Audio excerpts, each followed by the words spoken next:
حضرت مولانا جلال الدین رومی رحمت اللہ تعالی علیہ فرماتے ہیں لوگوں، جو عورت کسی بھی وجہ سے تکبر کرتی ہے، مال کی وجہ سے، دولت کی وجہ سے، حسن کی وجہ سے، جوانی کی وجہ سے تکبر کرتی ہے، ناز کرتی ہے، ایسی عورت سے کبھی بھی شادی نہ کرنا، ورنہ یاد رکھنا اس کا تکبر تمہیں اجاڑ کے رکھ دے گا، تمہیں تباہ و برباد کر کے رکھ دے گا۔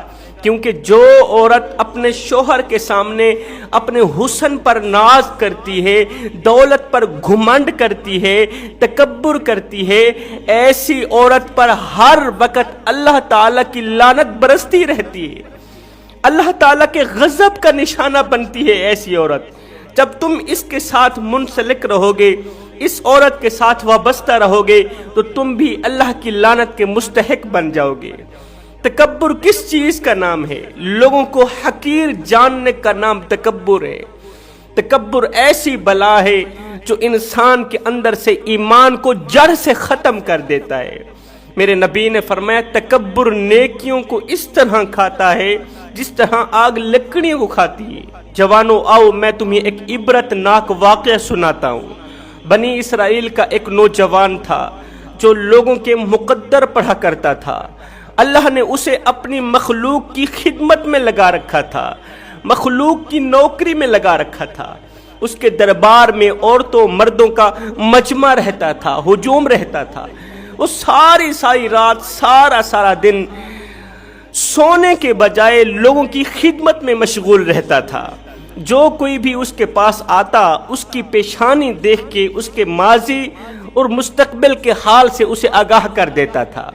اللہ نے اس کی پھونک میں اتنا اثر رکھا تھا کہ جہاں اس کی پھونک پڑتی وہاں بیماریوں کا خاتمہ ہو جاتا، وہاں بیماری کا کوئی نام و نشان نہ رہتا۔ وہ دن رات سوتا نہیں تھا۔ ایک دن بوڑھی ماں نے کہا بیٹا کبھی کبھار سو بھی لیا کر۔ ماں کے کافی زیادہ اصرار کرنے پر وہ نوجوان سکون کے لیے رات کو سو گیا۔ پوری رات سویا رہا۔ صبح اٹھتے ہی اس نوجوان نے ایک زوردار چیخ ماری۔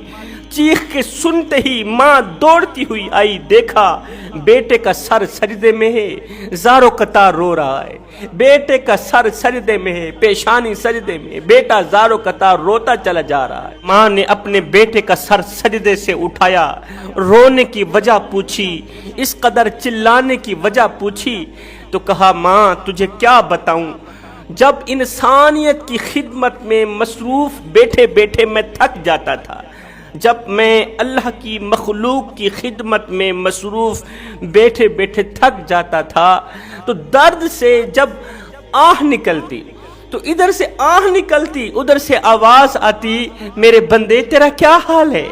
میں اس قدر اللہ کا محبوب بن گیا ہوں، آج سویا رہا ہوں۔ انسانیت کی خدمت کے بغیر رات گزر گئی، آج سویا رہا ہوں، نہ ہی کوئی غیب سے آواز آئی ہے اور نہ ہی تو کسی نے پوچھا ہے کہ تیرا کیا حال ہے۔ ہائے جوانوں، وقت گزرتا گیا۔ ایک دن ایسا ہوا کہ شیطان نے اس کے اندر تکبر کا درخت اگایا۔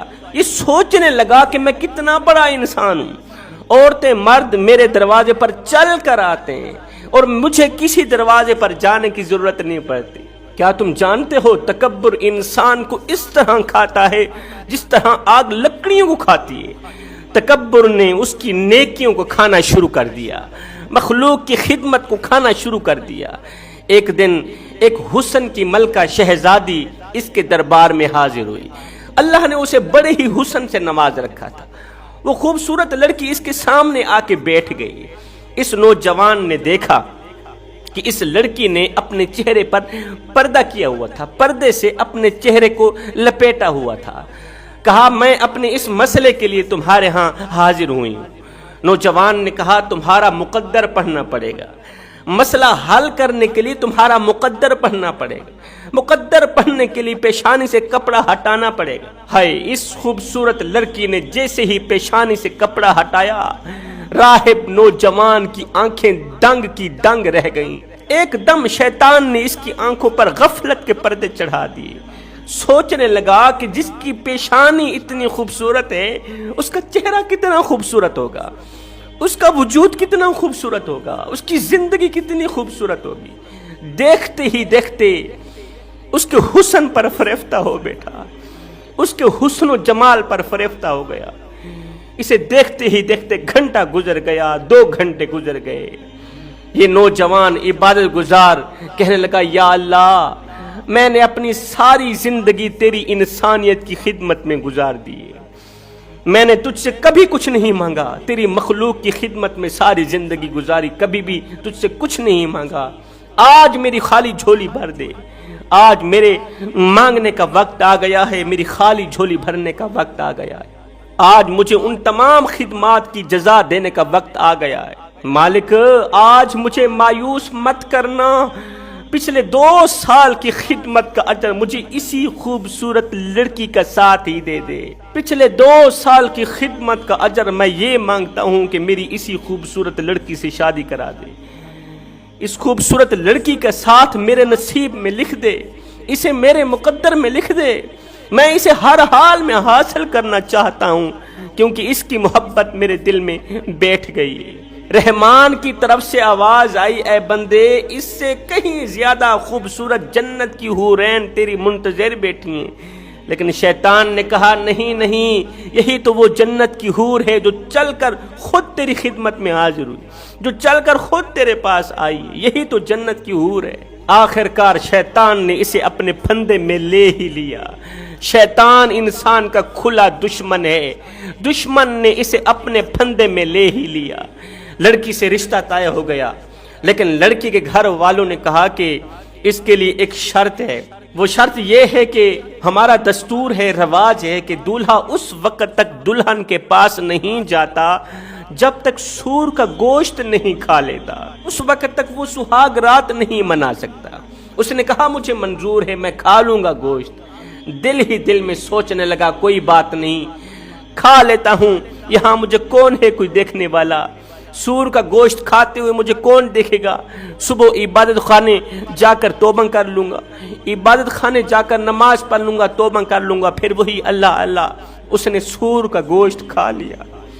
شیطان نے اس کی آنکھوں پر اس قدر غفلت کا پردہ چڑھایا، اس نے آنکھیں بند کر کے سور کا گوشت کھا لیا اور لڑکی سے شادی کر کے اسے اپنے گھر لے کے آیا۔ ہائے جوانوں، شادی کے دوسرے دن عبادت خانے میں عورتوں کا جم غفیر تھا۔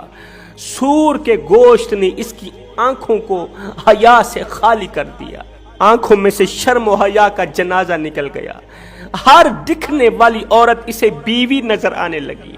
وہ اپنی خواہش پوری کرنے کے لیے ایک عورت کو بیوی سمجھ کر کمرے میں لے گیا۔ گناہ کر ہی رہا تھا کہ زندگی کا سورج غروب ہو گیا، گناہ کر ہی رہا تھا، اللہ کی نافرمانی کر ہی رہا تھا، ایک دم موت کا فرشتہ آیا، اس بدبخت نوجوان کی روح نکال کر چلا گیا۔ یہ نوجوان توبہ کرنا بھول گیا، توبہ نہ کر پایا۔ اب مختلف تفاسیر میں لکھا ہے کہ قیامت کا دن ہوگا، نفسا نفسی کا عالم ہوگا، یہ تمام لوگوں کے سامنے 1,24,000 رسولوں پیغمبروں کی امتوں کے سامنے یہ گناہ کرتا ہوا اٹھے گا، اسی حال میں اٹھے گا جس حال میں یہ مرا تھا۔ اللہ تعالیٰ فرمائے گا کہ اسے جنت کی طرف لے جاؤ، فرشتوں کو حکم دے گا میرا اللہ، فرشتوں اس بدبخت کو جنت کی طرف لے جاؤ۔ یہ خوش ہو جائے گا کہ میں جنت کی طرف جا رہا ہوں، اللہ نے مجھے بخش دیا۔ جنت کی حورین دیکھنے کے فوراً بعد فرشتے اسے اللہ کی بارگاہ میں حاضر کریں گے۔ اللہ فرمائے گا، او بدبخت، یہ تھی وہ حوریں جس کے بارے میں ہم نے تمہیں آواز دی تھی، اور یہ تھی خوبصورت شہزادیاں جس کی وجہ سے ہم نے تمہیں آواز دی تھی کہ شیطان کے چنگل سے بچ جا۔ اب بتاؤ، رحمان والی شہزادی خوبصورت ہے یا شیطان والی لڑکی خوبصورت تھی؟ افسوس کہ تو اس وقت شیطان کے ہتھے چڑھ گیا، شیطان نے تیری تمام نیکیوں کو گناہوں میں بدل ڈالا۔ اب یہ کہے گا، مالک مجھے اتنا بتا دے کہ آخر میں نے کون سا ایسا گناہ کیا تھا کہ میرا عروج زوال میں بدل گیا، میری عبادت گناہوں میں بدل گئی، میری نیکیاں گناہوں میں بدل گئیں، آخر میں نے کون سا ایسا گناہ کیا تھا؟ میرا اللہ فرمائے گا، وہ گناہ وہ گناہ جو تو نے ایک پل کے لیے تکبر کیا تھا، وہ گناہ جو تو نے ایک منٹ کے لیے تکبر کیا تھا، ایک منٹ کے لیے غرور کیا تھا کہ لوگ تو میرے دروازے پر آتے ہیں، مجھے کسی دروازے پر جانے کی ضرورت نہیں پڑتی، ہائے اس تکبر نے تیری نیکیوں کو تباہ و برباد کر ڈالا، تیرے اس غرور نے تیری عبادت کو تباہ و برباد کر دیا، تیرا ستیہ ناش کر دیا۔ حضرت مولانا جلال الدین رومی رحمت اللہ تعالی علیہ فرماتے ہیں سب کچھ کرنا، اس عورت سے کبھی بھی شادی نہ کرنا جو اپنے مال کی وجہ سے تکبر کرتی ہو، اس لڑکی سے شادی کبھی نہ کرنا جو اپنے حسن کی وجہ سے تکبر کرتی، جو اپنی جوانی پر ناز کرتی ہو، کیونکہ یہ وہ لڑکی ہے جس پر ہر وقت ہر گھڑی اللہ کی لعنت برستی ہی رہتی ہے۔ میں دعا کرتا ہوں مالک ہمیں اچھی نصیحتوں پر عمل کرنے کی توفیق عطا فرما، آمین ثم آمین، وما علینا الا البلاغ المبین۔